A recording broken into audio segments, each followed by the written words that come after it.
Shalom Bapak Ibu yang terkasih di dalam Tuhan. Kembali saya rindu untuk membagikan firman Tuhan di dalam aktivitas dan kesibukan saya, baik sebagai seorang hamba Tuhan maupun sebagai seorang pekerja. Saya rindu membagikan firman Tuhan dalam kitab Ulangan 31 ayat 8. Firman Tuhan itu berkata bahwa Tuhan sendiri yang akan berjalan di depan kita, dan Dia sendiri yang akan menyertai kita. Dia tidak akan membiarkan dan tidak akan meninggalkan kita. Jangan kamu takut dan patah hati. Nah, mari kita belajar. Kalau kita lihat firman Tuhan ini jelas sekali, menyertai di depan. Tuhan berada di depan dan menyertai sekarang ini, tidak membiarkan dan tidak meninggalkan. Kalau kita membaca ayat ini sebuah jaminan yang luar biasa.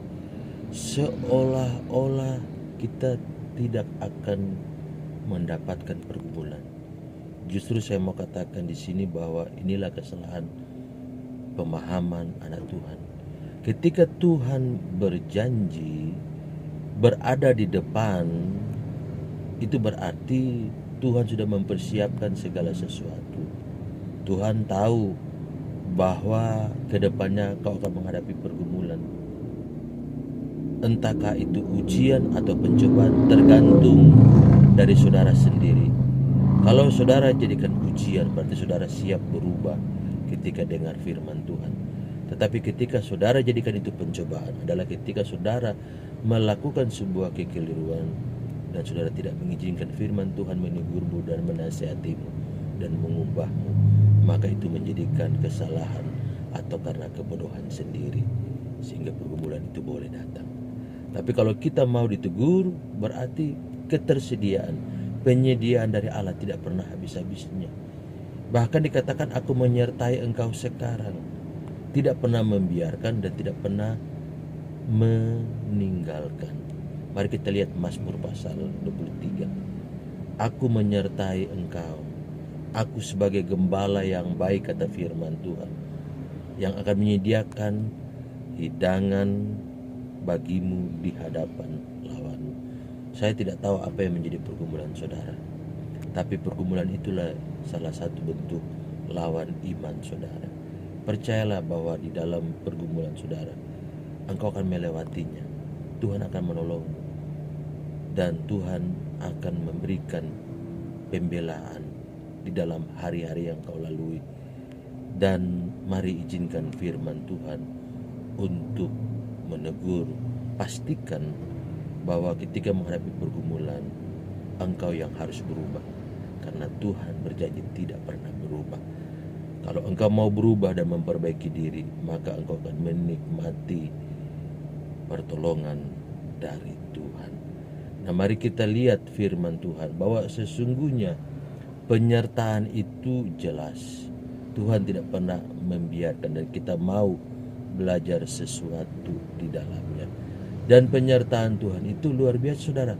Bunyi firman itu adalah bahwa aku akan memberikan damai sejahtera dan sukacita yang melampaui akal pengetahuan manusia. Nah, mari kita perlu ketahui bahwa damai sejahtera itu tempatnya adalah di dalam roh. Itu adalah buah roh. Sukacita juga adanya di dalam roh. Itu yang tidak bisa dicuri iblis. Tetapi ya, lawan dari damai sejahtera yang mirip dengan itu yang berasal dari dunia adalah ketenangan. Lawan ataupun yang mirip dengan itu dari sukacita adalah kesenangan. Nah, kalau di dalam hidupmu engkau hanya sering mencari ketenangan dan kesenangan, yakinkan bahwa engkau akan menghadapi pergumulan yang besar setelah itu. Jangan biasakan diri hidup hanya dalam kedagingan, hanya mau mencari ketenangan dan kesenangan. Anda mungkin berpikir itu aman buat Anda untuk saat ini, ketika Anda masih memiliki uang banyak. Tetapi nanti ketika Tuhan izinkan pergumulan itu datang dan engkau tidak memiliki uang lagi, maka ketenangan dan kesenangan itu akan hilang. Itu diambil, dicuri oleh iblis. Tetapi anak-anak Tuhan, walaupun tidak ada uang, ada damai sejahtera, ada sukacita. Karena damai sejahtera dan sukacita terletak bukan di dalam jiwa, tetapi di dalam roh. Itu termaterai sampai kesudahan zaman. Nah, sebab itu saya rindu dengan saya membagikan firman seperti ini. Di dalam kesibukan saya, masih banyak anak Tuhan boleh diberkati. Karena penjangkauan kami hamba Tuhan terbatas. Kami harus melayani, tapi kami juga harus bekerja demi kecukupan keluarga. Bagaimana kami menjangkau saudara? Lewat firman-firman Tuhan seperti ini.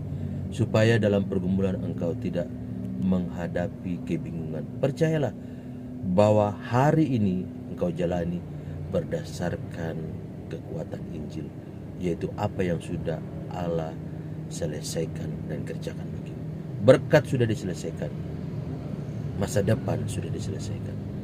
Mari, dia ada di depan. Dia sudah berada di depan. Engkau harus melangkah ke sana. Jangan mencari dunia, engkau melangkah mencari dia. Dan ketika engkau menemukan dia, engkau akan menemukan masa depan.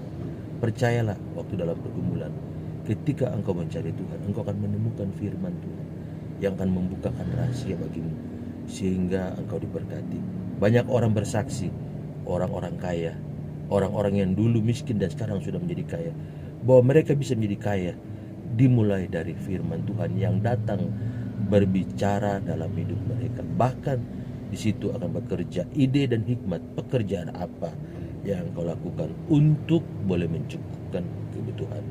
Seandainya tidak cukup, maka Tuhan bisa berkati dengan cara lain. Ingat, Tuhan bisa berkati kita dengan 3 cara. Minimum ada 3 cara saudara. Yang pertama lewat bekerja, yang kedua lewat usaha, dan yang ketiga lewat belas kasihan orang lain.